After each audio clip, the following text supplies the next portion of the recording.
पुनर्वेक स्वागत करुच्ची motivational channel. दर्शक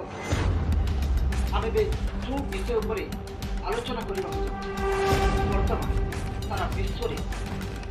से चहल सृष्टि दर्शक से जहाँ विश्व चकित कोरोना सारा विश्व भयभीत सबु देश चिंतामग्न किंतु सतर्क विश्व मुक्ति पाई कोरोना भाइरस नहीं कोरोना भाइरस रूपक महामारी सारा विश्व सृष्टि कर तार काय किभली कोरोना भाइरस को सामना कर सारा विश्व चिंतित अवस्था भारत देखाई तार प्राचीनता एवं महानतार गाथा भारतर संस्कृति और परंपरा और प्राचीनतार छाया सारा विश्व आगे उदाहरण पालटे सारा विश्व दरबार भारत देखाई तार परंपरा और प्राचीनतार पराकाष्ठा। हाँ दर्शक मुझे कथा कह जिते सारा विश्व लोक भारतीय लोक मान थटा कर भारतर परंपरा एवं प्राचीनता एवं भारतर वैदिक रीतिनीति एसबू नहीं जिते सारा विश्व भारतीय लोक को थटा कर भारत नीरव किंतु आज से परंपरा से प्राचीनता को सारा विश्व अनुसरण जिते भारतीय लोक मैंने गुरुजन मान देखिले हाथ जोड़ी नमस्कार करते प्रणाम करते ठीक से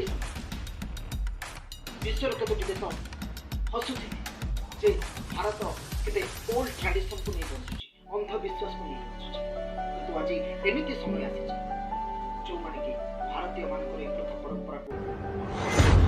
एवं से माने भी हाथ बढ़े हैंडशेक करबा प्रतिबद्धता रे प्रणाम करछ। भारतीय परंपरा मोहनीय गाथा अच्छे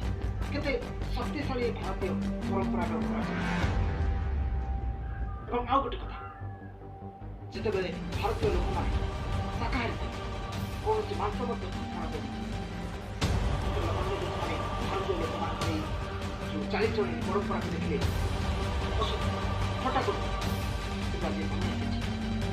जो कात कर निजे ही पड़ भगवान बोली किसी मानते पशु पक्षी क्या भी से छाड़ते जानते पशु पक्षी से बचार अधिकार अच्छे से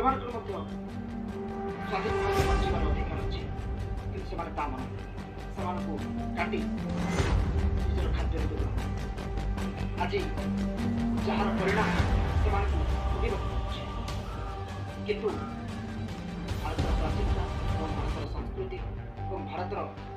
आध्यात्मिकता भारत को सहाय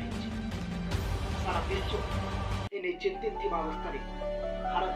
दृढ़ मनोबल सहित दृढ़ विश्वास सहित कोरोना सहित संघर्ष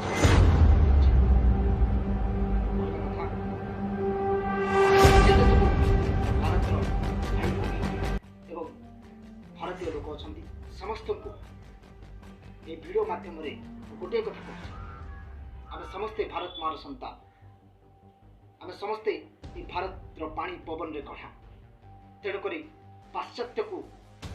केवे भी स्वीकार करतु ना निज परंपरा निज संस्कृति और निज प्राचीनता को स्वीकार करते से बंचत अन्य देशर जिनिस पिंधि अन्य देशर कथा को शुणी अन्य देशर चालीस अनुसरण कर बंचा छाड़ी सतर्क हूँ और विश्वास करूँ भारतीय रीतिनीति और परंपरा को भारतीय संस्कृति जानतु भारतीय प्राचीनता और परंपरा केते शक्ति अच्छी निजक निजे ठीक करूँ समस्ते भारत मार संतान कहीं गर्व करूँ भारत को आगे नबारे हाथ बढ़ा भारत को विश्व दरबार में परिचित कराइबारे समस्ते हाथ बढ़ा निश्चित भाव में आम भारत सारा विश्व गुरु होती मोर समस्त स्पेशली युव समाज को उद्बोधन शेष कह जो कोरोना भाइरस आज केलेंकारी सृष्टि कर विश्वव्यापी चिंतित सब लोग से कहीं भी व्यस्त हवा उचित नहीं समस्त सतर्क रह जहाँ भी थंडा काश और निश्वास प्रश्वास द्वारा असुविधा होते निकटस्थ मेडिकल चिकित्सा करंतु किसी असुविधा मन भितर विश्वास रखु दृढ़ मनोबल सहित कोरोना सहित फाइट करने को आगे आसतु ये कहबी जय जगन्नाथ।